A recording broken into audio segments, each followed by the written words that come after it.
Kia ora, I'm David Chaston with 90 at 9, brought to you by interest.co.nz. As we get everything you need to know in 90 seconds at 9 o'clock, with news about the start of a tariff trade war, a reprise of a 1930s effort, also started by the US, and one that ended badly for everyone. That big news over the weekend was that the US imposing 25% tariffs on its neighbours Canada and Mexico.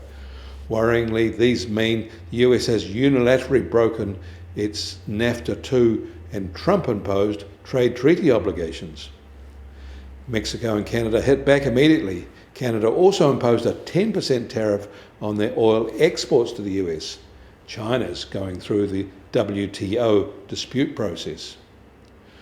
Earlier, the alternate US inflation measure, the one the Fed watches, their personal consumption expenditure price index, rose 0.3% in December from November, the highest gain in 8 months, but it was the rise that was expected. That means their year-on-year PCE inflation came in at 2.6%, and its highest in 7 months by this measure. The new tariffs are likely to mean higher inflation, something Trump acknowledged in a Fox interview. And Japanese retail sales rose 3.7% in December from the same month in 2023, up from 2.8% in November, and better than the market expectations of a 3.2% rise.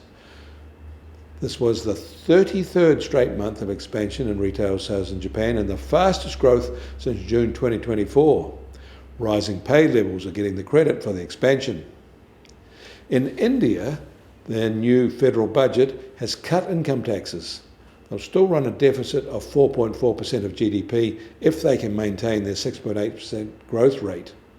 They will pay for the tax cuts by restraining their spend on updating their infrastructure.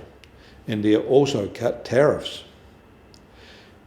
Australian producer prices rose 3.7% in December from a year ago, but even if that is high, it was their slowest rise since nearly 2021.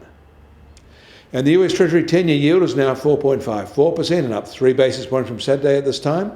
And the price of gold will start today at $2,799 an ounce and down $10 from Saturday and off its all-time high. And oil prices are virtually unchanged at just on $72.50 a barrel in the US, while the international Brent price is now at $75.50 a barrel.